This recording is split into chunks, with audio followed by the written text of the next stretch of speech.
Frères et sœurs de l'émission La manne du ciel. La manne jaillit toujours abondamment du ciel pour nous redonner la vie de Dieu. Cette vie nous transforme. Cette vie nous donne la lumière de Dieu. Et nous grandissons. Nous grandissons dans la parole parce que c'est la parole que nous mangeons tous les jours. Notre âme vit de la parole de Dieu. Et cette émission est présentée par le serviteur Jules Comblan Sossou de l'église missionnaire Philadelphie de Christ à Lomé, Togo. Nous disions la dernière fois que Jésus est le Fils de Dieu. Et il est le Fils de Dieu. Il se révèle à nous d'une certaine manière. La parole nous dit dans Genèse 1, verset 26-27, faisons l'homme à notre image, selon notre ressemblance. Dieu veut faire l'homme à son image. Et il veut le faire à sa ressemblance. C'est très important de savoir cette partie de l'Écriture, que Dieu a fait l'homme à son image et il le fait à sa ressemblance. Et Dieu, en créant l'homme, la parole de Dieu nous dit dans Genèse 1, verset 27, Dieu créa l'homme à l'image, à son image. Dieu créa l'homme à son image. Ça, c'est un. Deux, il créa l'homme à l'image de Dieu. Et trois, il créa l'homme et la femme. À partir de là, nous comprenons que Dieu qui a voulu créer l'homme à son image, on doit savoir quelle est l'image à laquelle Dieu veut créer l'homme. Et dans Jean 3, verset 13, la parole de Dieu nous dit « Personne n'est monté au ciel, si ce n'est celui qui est descendu du ciel, le Fils de l'homme qui est dans le ciel. » Le Fils de l'homme qui est dans le ciel. Donc, l'homme est dans le ciel. Et donc, le Fils de l'homme qui est dans le ciel. Donc, à partir de là, le Fils de l'homme est venu sur la terre. Dieu a fait l'homme à son image. Donc, Dieu est Fils de l'homme. Et étant Fils de l'homme, il a voulu et il a créé l'homme en tant que Fils de l'homme. Et ce qui est extraordinaire ici, c'est que le Fils de l'homme, Jésus-Christ, ce n'est que dans le Nouveau Testament que tu le trouveras. Mais le Fils de l'homme avec grand F, petit f, avec petit f, que nous sommes, ce n'est que dans l'Ancien Testament que tu le verras. Alors, il faut qu'on grandisse pour cerner ce que le Nouveau Testament veut nous dire. Personne n'est monté au ciel, si ce n'est celui qui est descendu du ciel, le Fils de l'homme qui est dans le ciel. Donc, le Fils de l'homme est dans le ciel. Et il est venu sur la terre. Alors un jour, Jésus, et ça je l'ai vu tout à l'heure dans Jean 3, verset 13. Un jour, Jésus, qui a marché sur la mer, il a marché sur la mer. Personne ne peut marcher sur la mer. Mais Jésus-Christ a marché sur la mer. Et ses disciples ont crié, ont dit qu'ils ont vu un fantôme. Il a dit non, ce n'est pas un fantôme, c'est moi. Et Pierre lui a demandé, si c'est toi Seigneur, ordonne que je vienne sur la mer. Jésus lui a dit, viens. Et Pierre est sorti.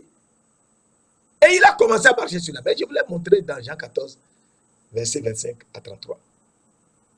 Et Jésus maintenant, dans Matthieu 16, il demande à ses disciples, qui dit-on que je suis, moi, le Fils de l'homme? Donc le Fils de l'homme, qui est descendu du ciel, s'est manifesté à nous les hommes et nous a demandé, qui dit-on qu'il est lui, le Fils de l'homme? Alors certains ont dit c'est Élie, d'autres Jérémie, etc. Et Pierre a eu la révélation. Et Pierre a dit, tu es le Christ, le Fils du Dieu vivant. Alors nous comprenons que le Fils de l'homme est venu et il a fait des choses extraordinaires sur la terre. Et le Fils de l'homme, c'est par lui que les anges montent au ciel et descendent du ciel sur la terre. Ça se trouve dans Jean 1, verset 51. Donc nous comprenons que le Fils de l'homme est venu. Oui, le Fils de l'homme est venu sur la terre. Et il faut qu'on sache que dans Luc, je vais te montrer quelque chose dans Luc. Dans Luc 19, verset 10, la parole de Dieu nous dit un point très important. Luc 19, verset 10, car le Fils de l'homme est venu chercher et sauver ce qui était perdu. Luc 19, verset 10, car le Fils de l'homme est venu et chercher celui qui était perdu. Qui était perdu? Si ce n'était nous, les fils de l'homme. Nous étions perdus dans les ténèbres de la terre, dans les méandres de ce monde. Nous étions perdus. Et il est venu sur la terre pour nous sauver. Nous chercher d'abord et nous sauver ensuite. C'est très important. Alors le Fils de l'homme que Jésus nous montre qu'il est, nous montre que il a créé l'homme à son image. Donc il a créé l'homme comme fils de l'homme. Oui, il a créé l'homme comme fils de l'homme. Et nous avons vu dans le psaume 8, versets 5 à 6, que nous lisons rapidement. Qu'est-ce que l'homme? Pour que tu te souviennes de lui. Et le Fils de l'homme, pour que tu prennes garde à lui. Tu l'as fait de peu inférieur à Dieu grand D. Tu l'as couronné de gloire et de magnificence. Tu as tout mis, tu lui as donné la domination sur les œuvres de ta main. Et tu as tout mis sous ses pieds. Tu lui as donné la domination sur les œuvres de ta main. Donc Dieu a donné la domination sur les œuvres de sa main au Fils de l'homme. Il a tout mis sous ses pieds. À partir de là, nous devons comprendre que Dieu nous a fait de peu, nous les fils de l'homme, inférieurs à Dieu lui-même. S'il nous a fait de peu inférieurs à Dieu, il faut qu'on se rappelle qu'il nous fera complètement Dieu. Je répète, il a fait l'homme de peu inférieur à Dieu. Mais son intention est qu'il nous fasse complètement Dieu. Alléluia. Alléluia. Alléluia. Donc il faut savoir qu'au cours de cette étude que nous faisons, que nous serons complètement Dieu. Et complètement Dieu, la pensée de notre âme diffère. Nous sommes une nouvelle création. Les choses anciennes passent et toutes choses sont devenues nouvelles. Et la mort ne peut rien faire dans notre vie. La mort est anéantie dans notre vie. Les ténèbres et l'obscurité quittent notre vie. Oh, alléluia. Mes frères, mes sœurs, il faut comprendre la parole de Dieu. La quintessence de la vérité divine est pour qu'on soit ses propres enfants, des fils de Dieu. Alors, Dieu nous a fait fils de l'homme et il se révèle lui-même. Il se révèle comme étant serviteur. Jésus se révèle comme étant serviteur. Donc le Fils de l'homme doit être serviteur. Je te montre un truc dans Acte 3, verset 13, Acte 3. C'est très important, Acte 3. Acte 3, verset 13, la parole de Dieu nous dit, le Dieu d'Abraham, d'Isaac et de Jacob, le Dieu de nos pères, a glorifié son serviteur Jésus, que vous avez livré et renié devant Pilate, qui était David, qu'on le relâcha. Verset 14. Vous avez renié le saint, le juste, le saint et le juste, et vous avez demandé qu'on vous relâche la grâce de meurtrier. Acte 3, versets 13 et 14. Nous voyons dans Acte 3, versets 13 et 14, que Jésus est le saint, est le fils, est le serviteur.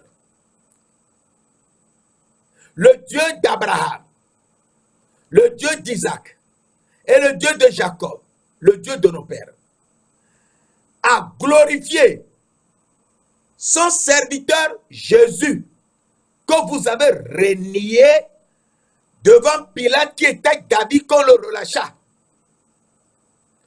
Vous avez renié le saint, le juste, et vous avez demandé qu'on vous accordât la grâce d'un meurtrier. À partir de là, nous savons que Jésus-Christ est serviteur. Il est serviteur. Et c'est ce qui nous confirme qu'il est le saint serviteur. Plus tard. Et donc, il nous confirme qu'il est le serviteur Jésus. Il faut que nous aussi, nous soyons serviteurs. Mes frères, mes sœurs, la parole de Dieu nous dit, et c'est très important, car ce n'est que dans la parole de Dieu que nous pouvons nous retrouver. Sans la parole de Dieu, nous ne sommes rien du tout. C'est très important. Si notre évangile est voilé, il est voilé pour ceux qui périssent. Et c'est très important pour les incrédules. Dans le Dieu de ce cas aveugle l'intelligence, il ne faut pas que l'évangile soit voilé. Il faut que l'évangile soit révélé dans la lumière pour tous les fils de Dieu. Nous lisons dans 2 Corinthiens 4, verset 5. Nous ne nous prêchons pas nous-mêmes. C'est Jésus-Christ, le Seigneur, que nous prêchons. Et nous nous disons vos serviteurs à cause de Jésus. Nous ne nous prêchons pas nous-mêmes. C'est Jésus-Christ, le Seigneur, que nous prêchons. Et nous nous disons vos serviteurs à cause de Jésus. Car il nous a dit dans Matthieu 23, verset 11, que le plus grand parmi vous soit votre serviteur. Et donc, nous aussi, nous sommes serviteurs. Et nous allons prêcher la parole de Jésus-Christ, notre Seigneur. Et nous sommes ses serviteurs. Et en prêchant la parole de Jésus-Christ, notre Seigneur, nous sommes les saints serviteurs. Nous sommes les serviteurs et les prophètes de Dieu. C'est ça. Et ces prophètes sont ceux à qui le Dieu de gloire lui-même révèle sa parole.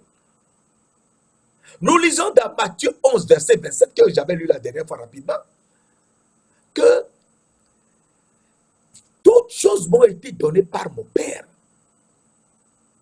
Toutes choses m'ont été données par mon Père. C'est Jésus qui parle. Et personne ne connaît le Fils si ce n'est le Père. Personne. Personne.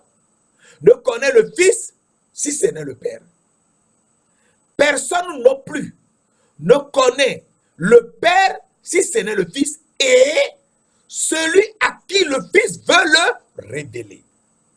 Personne non plus ne connaît le Père si ce n'est le Fils et celui à qui le Fils veut le révéler. Donc nous comprenons que ce n'est que le Fils qui peut te révéler le Père. Et qui sont ceux-là à qui le Fils veut révéler le Père? Pour qu'ils sachent qu'il est le Fils de l'homme. Et qu'étant le Fils de l'homme, il est également le Fils de Dieu. C'est très important. Ceux à qui le Fils veut le révéler. C'est une révélation. Alors, Amos 3, verset 7 nous dit, car le Seigneur, Dieu, le Tout-Puissant, c'est clair. Apocalypse 4, verset 8. Car le Seigneur Dieu, le Tout-Puissant, ne fait rien. Le Seigneur Dieu, le Tout-Puissant, l'Éternel des armées, ne fait rien sans avoir révélé son secret à ses serviteurs, les prophètes. Donc, le serviteur Jésus-Christ, qui est le Seigneur Dieu, le Tout-Puissant, qui est l'Éternel des armées, le Saint, et qui est le roi, l'Éternel, le roi de toute éternité, il révèle son secret à ses serviteurs, les prophètes. Et donc, les serviteurs de Jésus-Christ, qui est 3 fois saint, qui est le Seigneur, qui est l'Éternel des armées, qui est le Seigneur Dieu, le Tout-Puissant, et qui est 3 fois saint, qui était, qui est et qui vient, qui est le même Dieu et qui est tout en tous. Alléluia. Qui est le seul Dieu, le Père, le seul Seigneur Jésus-Christ, qui est le seul. Il ne change pas. Eh bien, ces serviteurs sont prophètes et ils vont prêcher la parole de Dieu. Ils vont dire la parole de Dieu. Ils vont prêcher l'évangile. Car la parole, nous ne nous prêchons pas nous-mêmes. C'est Jésus-Christ, notre Seigneur, que nous prêchons. Et nous nous disons vos serviteurs à cause de Jésus. Et donc, si nous sommes serviteurs, que le plus grand parmi vous soit votre serviteur. Celui qui est plus grand, celui qui a la révélation de la parole de Dieu, c'est lui qui est le plus grand. Mais qu'il soit votre serviteur. Et nous nous disons serviteur. Et donc, Jésus, qui est serviteur, nous montre un aspect important que je vous avais dit la dernière fois. Je ne fais que me répéter moi. Toujours, je fais que me répéter. Je vous ai dit les mêmes choses que nous avons déjà vues. Et nous avançons.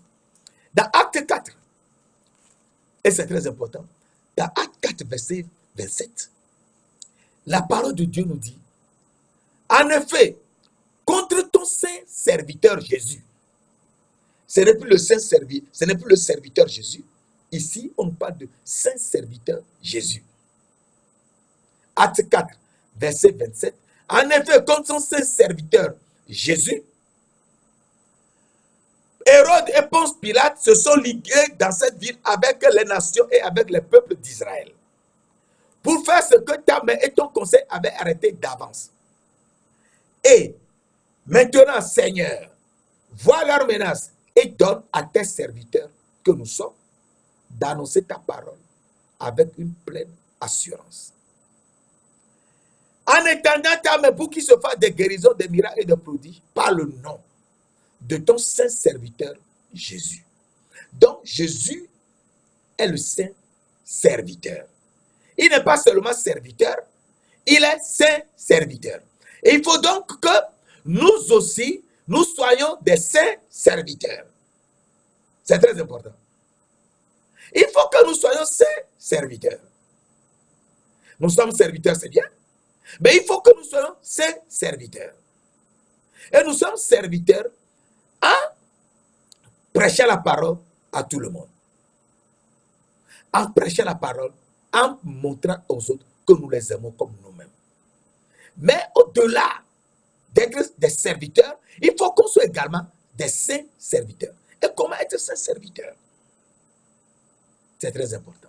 La parole de Dieu nous dit dans 1 Pierre, 1 verset 16. 1 Pierre 1 verset 16. La parole de Dieu nous dit dans 1 Pierre 1 verset 16 que nous lisons rapidement. 1 Pierre 1 verset 16. Vous serez saints, car je suis saint. Vous serez saints, car je suis saint. Donc, Dieu, Jésus-Christ, le Dieu de gloire, le Tout-Puissant, l'Éternel des armées, qui est le Père de gloire, qui est le Dieu, le Père des lumières, qui est le Père des miséricordes, qui est tout pour nous et qui est tout en tous, nous dit, vous serez saints, car je suis saint. Donc, lui, il est saint. Il faut que nous soyons saints. Vous serez saints. À partir de là, nous sommes serviteurs. Lui, il est saint serviteur. Il faut qu'on apprenne à être également des saints serviteurs. Et comment faire pour être des saints serviteurs? Comment faire pour être des saints serviteurs? Et Jésus, dans sa pure grâce, mes frères, mes sœurs, c'est une question de grâce. Personne ne peut faire le malin. C'est une pure grâce. Jésus nous montre dans Matthieu 23, verset 34, très important. Matthieu 23, verset 34, qui est un verset très, très, très, très important. Pour être saint, comme Jésus est saint, il nous montre cela.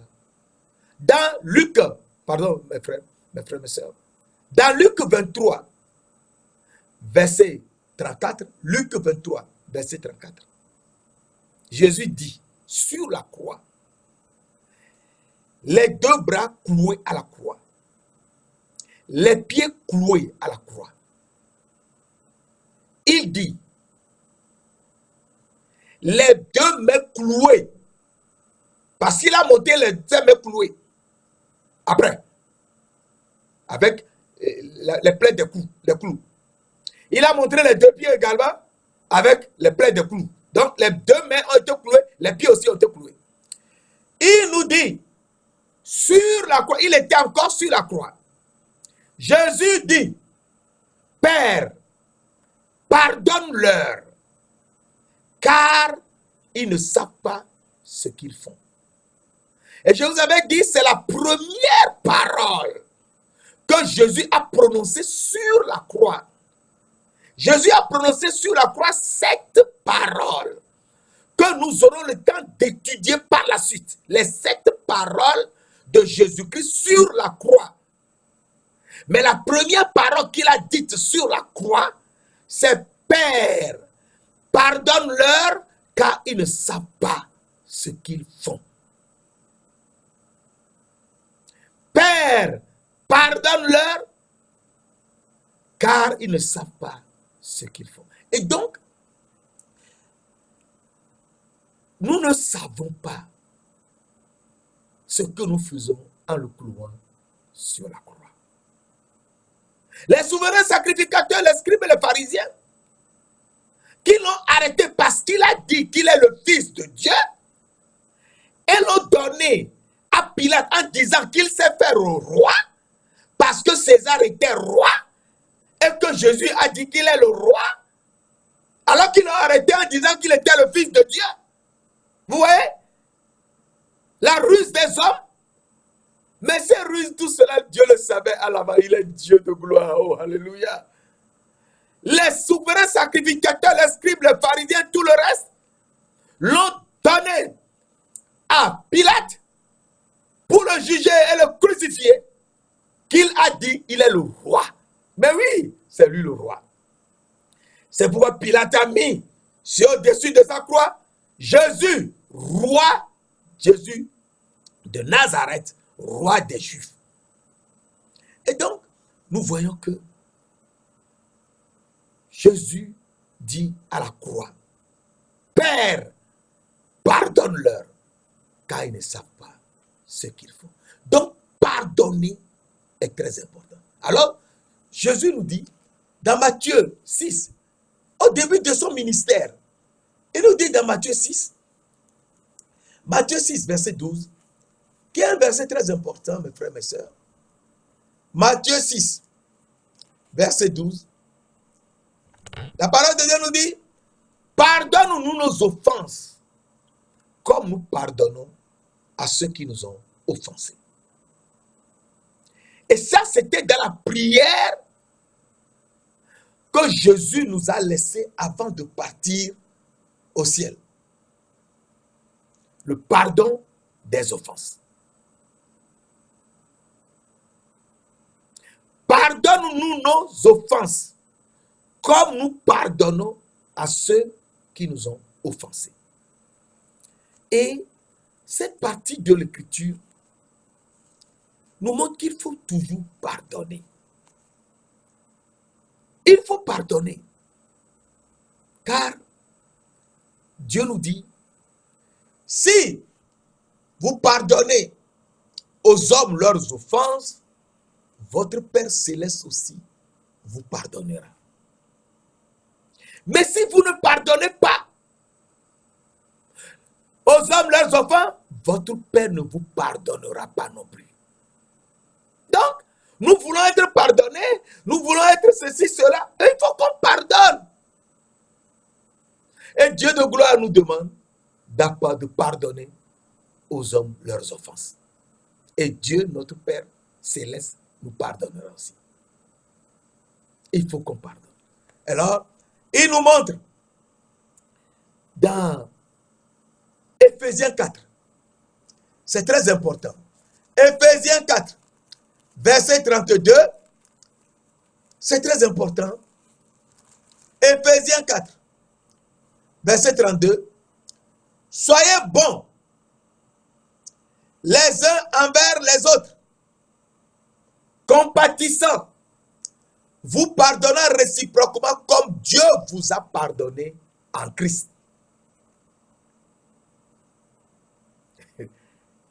C'est très important. Si nous ne pardonnons pas, nous ne serons jamais saints. Jésus est le saint serviteur, il est le saint, parce qu'à la croix, il a dit, Père, pardonne-leur car ils ne savent pas ce qu'ils font. Et il nous apprend dans la prière dominicale, pardonne-leur leurs offenses. Père, pardonne-nous nos offenses, car comme nous pardonnons à ceux qui nous ont offensés. Et il dit, si vous pardonnez aux autres leurs offenses, votre Père Céleste aussi vous pardonnera. Mais si vous ne pardonnez pas aux hommes leurs offenses, votre Père ne vous pardonnera point vos offenses. Donc il faut qu'on pardonne. Et il nous dit, dans Éphésiens 4, verset 32, que je te relis, soyez bons les uns envers les autres, compatissants, vous pardonnant réciproquement comme Dieu vous a pardonné en Christ. Dieu, sur la croix, nous a pardonné en Christ. Et nous demande de pardonner.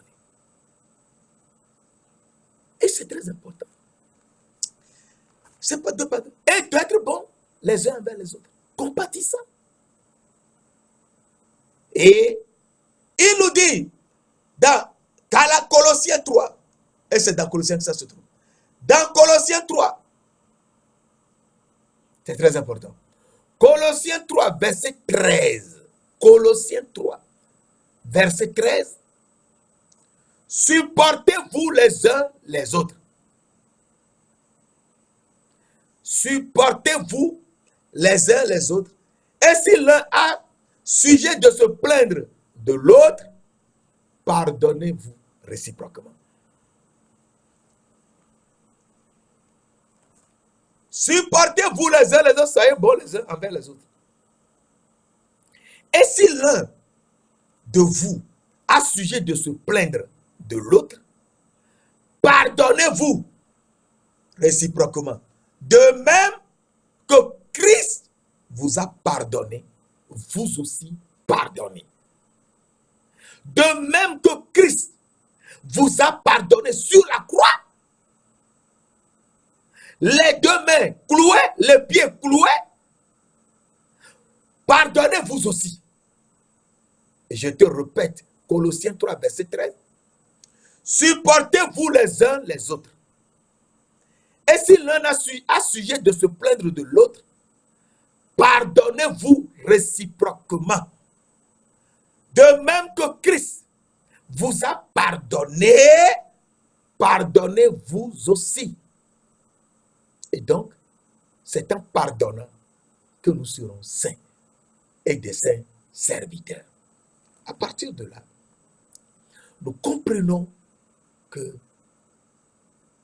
si nous pardonnons comme Christ nous a pardonné, eh bien, nous devenons automatiquement des fils de Dieu, comme Jésus-Christ même est fils de Dieu. Jésus-Christ est fils de Dieu. Il faut qu'on se rappelle que Hébreux 7, verset 3 nous a dit, Hébreux 7, verset 3, que je t'ai lu la dernière fois, et que je te relis souvent. Il ne faut jamais oublier cela. Il est sans père, sans mère, sans généalogie. Il n'a ni commencement de jour, ni fin de vie. Mais il est rendu semblable au Fils de Dieu. Ce Melchisédek demeure sacrificateur à perpétuité. Donc, le Fils de Dieu n'a ni père ni mère. Il est sans généalogie. Il n'a ni commencement de jour, ni fin de vie. Qui est ce Fils de Dieu? Jésus nous a dit dans Jean 10, verset 30. Moi et le Père, nous sommes un. C'est ça le verset qui trouble beaucoup de gens. Moi-même, cela m'a troublé pendant plusieurs années. Moi et le Père, nous sommes un. Il n'a même pas dit le Père et moi. Normalement, dans la structure de la phrase, c'est ce qu'il fallait dire. Mais il a dit moi et le Père, nous sommes un. Et les Juifs ont voulu le lapider. Et il leur a dit, parce que j'ai dit, je suis le Fils de Dieu, vous dites que j'ai blasphémé. Celui que le Père a envoyé, que le Père a sanctifié, envoyé dans le monde, vous lui dites tu as blasphémé, et cela parce que j'ai dit, je suis le Fils de Dieu. Jésus même nous dit qu'il est, il est lui-même le Fils de Dieu. Et étant Fils de Dieu, il est un avec le Père. Donc il est le Père et le Père c'est lui. Toutes choses m'ont été données par mon Père et personne ne connaît le Fils si ce n'est le Père. De même, personne ne connaît le Père si ce n'est le Fils et celui à qui le Fils veut le révéler. Et celui à qui le Fils veut le révéler, c'est les serviteurs, les prophètes de Dieu. À partir de là, nous comprenons que le Fils de Dieu est un avec le Père. Et cela, c'est ce qu'il nous a montré dans Jean 14. Dans Jean 14, et c'est très important, verset 7, Jésus nous dit, dans Jean 14, verset 7, et c'est un verset très important. Si vous me connaissiez, vous connaîtriez aussi mon Père. Et c'est un verset très, très, très important.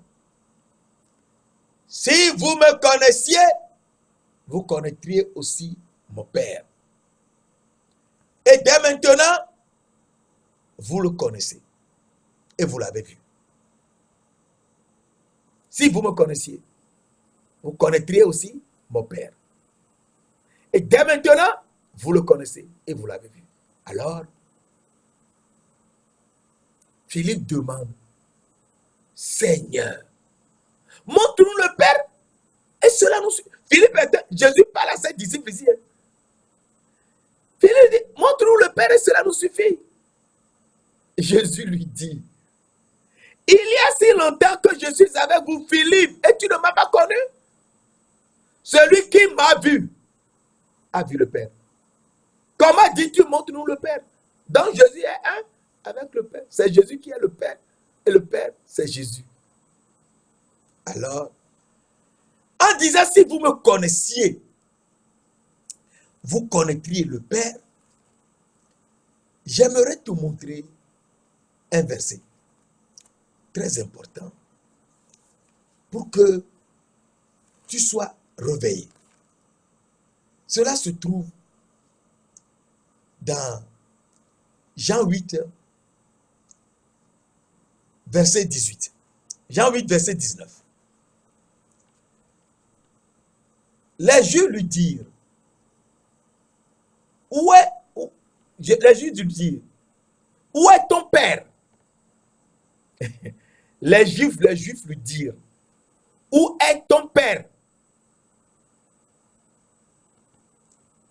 Jésus répondit, vous ne connaissez ni moi ni mon Père. Jean 8, verset 19. Les Juifs lui dirent, donc, qui est ton Père? Jésus répondit, vous ne connaissez ni moi ni mon Père. Si vous me connaissiez, vous connaîtriez aussi mon Père. Donc il faut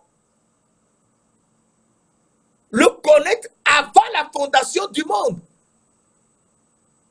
comme étant le Père même. Et c'est là, tu peux le connaître aujourd'hui. Si vous me connaissiez, vous connaîtriez aussi mon Père.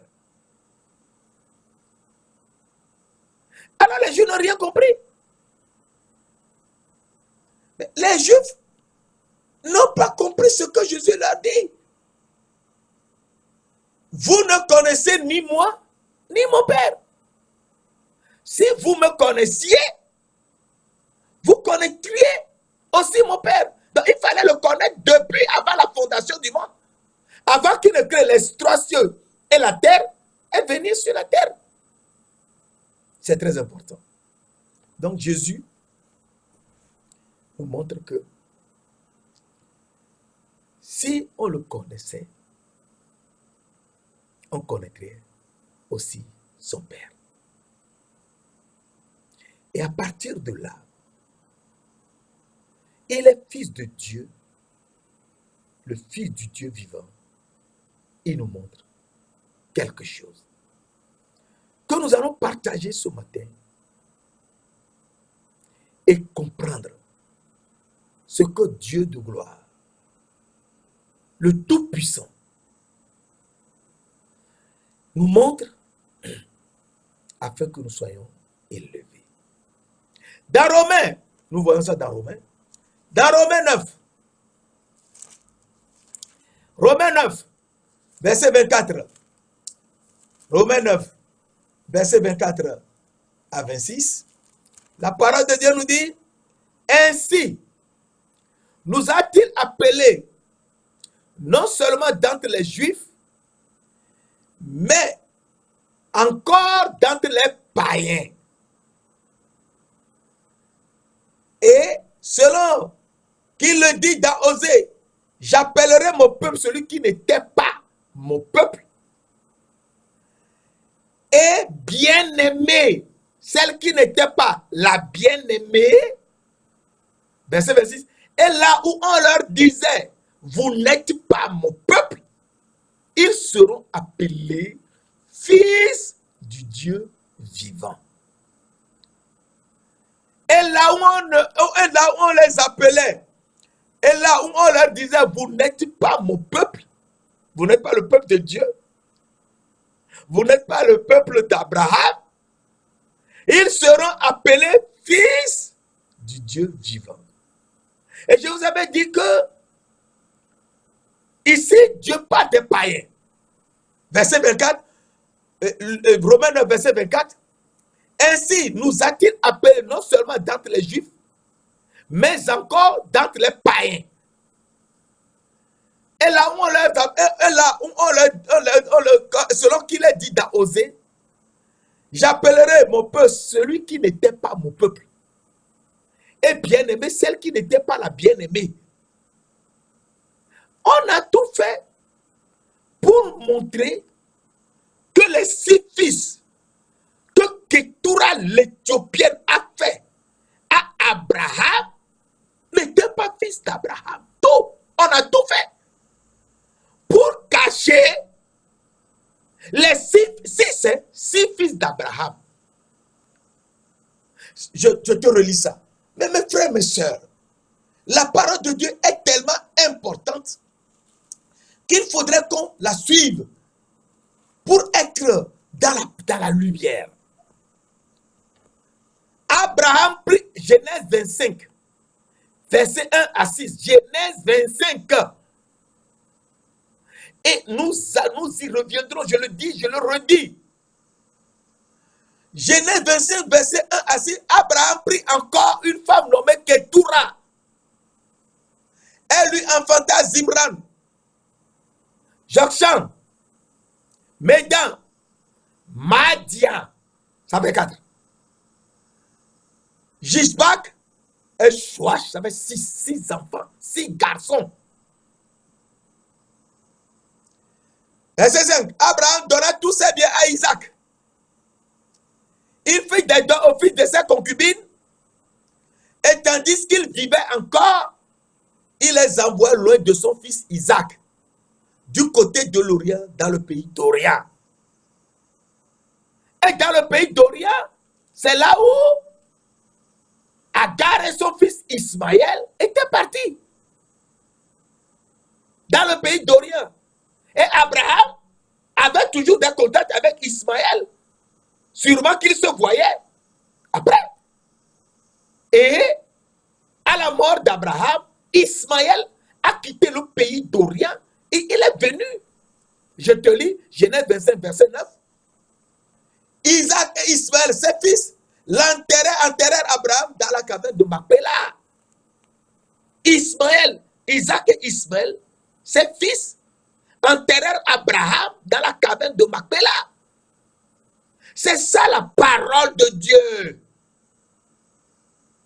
L'Éthiopienne Ketura,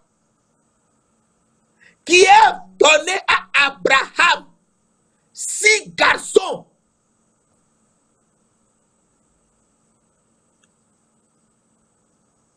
Et la bien-aimée. Ces enfants qu'on appelait les païens. Parce qu'ils adoraient Dieu, certes.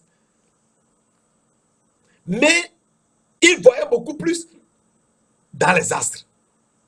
J'étais des astrologues. Ils voyaient dans les astres, dans les étoiles, etc. Ils mélangeaient les choses. Et Dieu s'est révélé à eux. Pour leur dire qu'ils sont les bien-aimés. Et là où on les appelait, vous n'êtes pas mon peuple, vous n'êtes pas le peuple de Dieu, vous n'êtes pas le fils d'Abraham. Ils seront appelés fils du Dieu vivant. Pourquoi fils du Dieu vivant? Ils seront appelés fils du Dieu vivant parce que lorsque Jésus, le Fils de l'homme, a demandé, qui dit-on que je suis moi le Fils de l'homme? Pierre a eu la révélation et a dit, tu es le Christ, le Fils du Dieu vivant. Matthieu 16, verset 13 à 16. Et dans le verset 17, Jésus a dit à Pierre, ce ne sont pas la chair et le sang qui t'ont révélé cela, mais c'est mon Père qui est dans les cieux. Donc c'est une question de révélation. Et cette révélation, c'est que ce sont les païens qui sont aujourd'hui le peuple de Dieu, le peuple du Dieu vivant.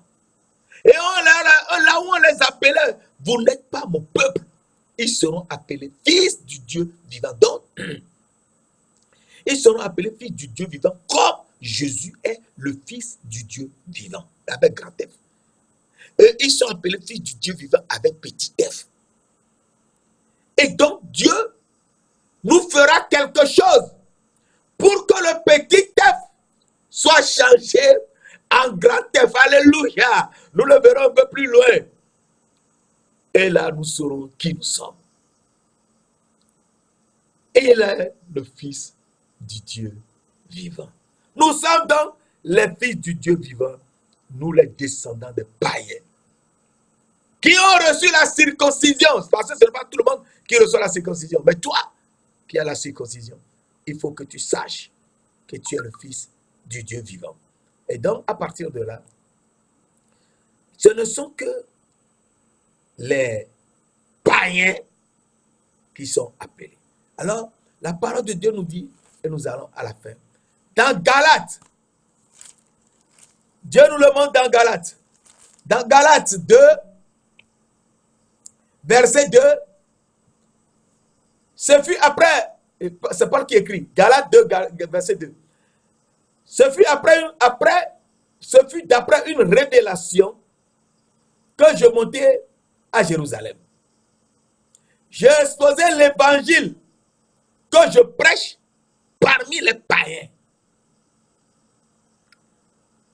à ceux qui sont les plus considérés, c'est-à-dire à Pierre, à Jean et autres. Et il a dit quelque chose d'important. Verset 8, car celui qui a fait de Pierre l'apôtre des circoncis a fait aussi de moi l'apôtre des païens. Alors si tu ne fais pas attention, tu vas croire que les païens n'étaient pas circoncis. Non. C'est que Paul a voulu que ces circoncis qui étaient païens, qui ne suivaient pas le Dieu d'Abraham dans sa plénitude, qui sont sacrificateurs comme Madian, Jéthro, mais qui pratiquaient encore quelque part l'astrologie, on les appelait des païens. Mais Dieu a envoyé Paul vers les païens. Le Dieu de gloire, le Tout-Puissant, a envoyé Paul vers les païens, afin qu'il annonçasse aux païens la vérité de Dieu. Et nous lisons dans Galates 3, verset 6, et nous allons à la fin. C'est très important. Galates 3, verset 6 à 8. Comme Abraham crut à Dieu et que cela lui fut imputé à justice, reconnaissez donc que ce ne sont pas reconnaissez que ce sont ceux qui ont la foi d'Abraham qui sont fils d'Abraham. Aussi l'Écriture, prévoyant que Dieu justifierait les païens. Aussi l'Écriture, prévoyant que Dieu justifierait les païens par la foi, a d'avance annoncé cette bonne nouvelle à Abraham. Toutes les nations seront bénies en toi. De sorte que ceux qui croient sont bénis avec Abraham le croyant. Et verset 14 nous dit, afin que la bénédiction d'Abraham eût pour les païens son accomplissement en Jésus-Christ, et que nous reçussions l'Esprit qui avait été promis. Qui avait été promis à qui? aux païens. Alors, verset 7 dit, les promesses ont été faites à Abraham et à sa postérité. Il n'est pas dit aux postérités, au pluriel, comme s'il s'agissait de plusieurs, mais en tant qu'il s'agit d'une seule, et ta postérité, c'est-à-dire à Christ. Et si c'est à Christ, c'est à ceux à qui la promesse, la bénédiction d'Abraham a été promise. Ce sont les païens, mes frères, mes sœurs. Les païens sont ceux à qui la bénédiction d'Abraham est promise. Ce sont ceux-là qu'on appelle les fils du Dieu vivant. Et les fils du Dieu vivant sont les saints serviteurs de Dieu. Mes frères, mes sœurs, il faut qu'on soit réveillés, qu'on suive la parole et que nous retournions à notre Père dans les cieux. Père 3 fois saint, éternel des armées, c'est toi qui es le Saint-Esprit. Nous te remercions pour cet enseignement. Nous te remercions pour ces révélations.